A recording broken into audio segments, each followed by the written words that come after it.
Sem Tadeja Gajšek, sem specialistka družinske medicine, sem domska zdravnica, zaposlena sem v zdravstvenem domu Adolfa Drolca. Sicer pa delam v domu Danice Vogrinec na Pobrežju, kjer je v moji zdravniški oskrbi nekoliko več kot 300 pacientov.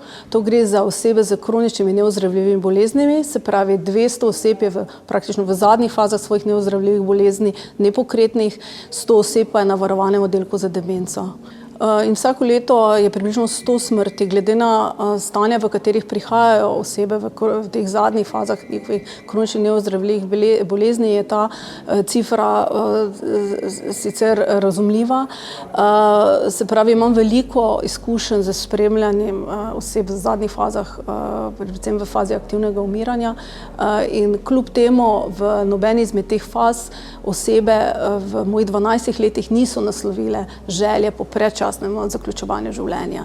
Je pa res, da zlasti pri demenci, ki je precej kruta bolezen, morda še bolj za svojce kot za paciente, je morda nekoliko več teh želja po predčasnem zaključku življenja se strani svojcev, ker doživljajo, da njihova bližnja oseba izjemno trpi, kar pa z nekimi objektivnimi merili trpljenja in tudi ko to osebo povprašaš, ta oseba tega ne pritrdi.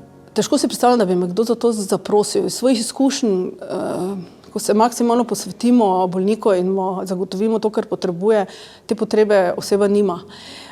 Nikakor si ne predstavljam, da bi lahko medicinska sestra ali jaz sodelovala pri takšnem hitrem in instant zaključku življenja. Če bi se sredstva, ki jih sedaj dajemo za uzakonitev tega zakona in morda kakšnih drugih zdravljenj prekanalizirala v paliativno oskrbo, mislim, da bi bilo želja po tem zakonu po predčasnem zaključku življenja bistveno manj. Prej bomo nadaljevali v tej svoji želji, da je paliativna oskrba dostopna vsem ljudem v različnih starostnih obdobjih in v različnih fazah njihovih neozdravljivih bolezni.